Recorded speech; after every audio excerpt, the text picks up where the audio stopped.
እሺ ብሩክ የሾርቅ አሰፋ እባላለሁ ከአዲስ አበባ ነው የምደውለው። እሺ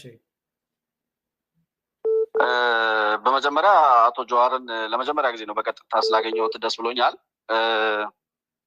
እንግዲህ አቶ ጀዋር ሲናገር እንደሰማሁት በ12 ዓመቴ የጀመርኩት ትግል ነው ብሏል እና ከ12 ዓመቱ ጀምሮ እስካሁን ድረስ ትግል ላይ የኖረ ሰው አሁን ላለው የጤና ባለሙያዎች ለሚያነሱት ጥያቄ ምንድነው መፍትሄው ተብሎ ሲጠየቅ ቤተ መንግስቱን ሽጦ ይክፈል፣ ሪዞርቶቹ ይሸጡ ምናምን የሚል ሀሳብ ይሄን ያክል ፖለቲካ ላይ ቆይቻለሁ ከሚል ሰው የሚጠበቅ አይደለም እና ተራ መልስ ሆነብኝና እንደ አንድ ኢንተሌክቹዋል ነኝ ይላል ጀዋር።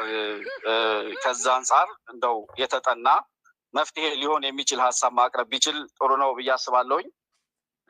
ሁለት ዋና ዋና ጥያቄዎች ለማንሳት ያክል ጀዋር መሐመድ እኔ እንግዲህ ፖለቲካ መከታተል ከጀመርኩ ጀምሮ የህዝብን ብሶት የሚሆኑ ነገሮችን የህዝብን ቁስል እየነካካ ብሶት ከማራገብ እና ሰውን ከማስለቀስ ያለፈ የሀሳብ ፖለቲካ ሲያራምድ አይቼው አላውቅምና ብሶቶችን ብቻ እየነካኩ የሰው ቁስል እየነካኩ የፖለቲካ ትርፍ ለማትረፍ ከመንቀሳቀስ ይልቅ መቼ ነው በሀሳብ የተሻለ አሁን ካለው መንግስትም የተሻለ ሀሳብ አለኝ ለህዝብ የሚጠቅም የሚል ሀሳብ ይዞ መምጣት የሚችለው መቼ ነው የሚለው ጥያቄ ቢመለስ ስላለው። ሁለተኛ ምንድን ነው የምትሰራው ጀዋር መሐመድ? በቀጥታ ስራ ምንድን ነው አሁን እየሰራ ያለው?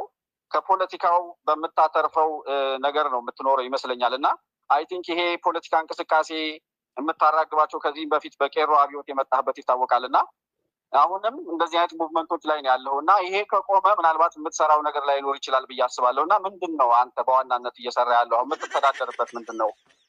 ሁለተኛ የመጨረሻው ጥያቄ ፌስቡክ ላይ ራበን ቸገረን እያሉ ቪዲዮ የሚልኩልህን ሰዎች ብዙ ጊዜ ችግራቸውን ፖስት ታደርጋለህ እዛ ላይ አትሊስት ብር እንዳለ ይታወቃል፣ ሀብታም ነህ፣ ከህዝብ ብዙ ገንዘብ እንደሰበሰብክ ይታወቃል እና በአለም ላይ እንደፈለገ እየተንሸራሸረ እንደሚኖር ሰው ለእነዚህ ራበን ለሚሉ ሰዎች እንደው ለዳቦ መግዣ የሚሆን ነገር አድርገህላቸዋል ያንተ እንደ አንድ ኢትዮጵያዊ ባለሀብት ማለት ነው?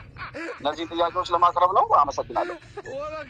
ኦኬ ጥሩ እሺ እናመሰግናለን።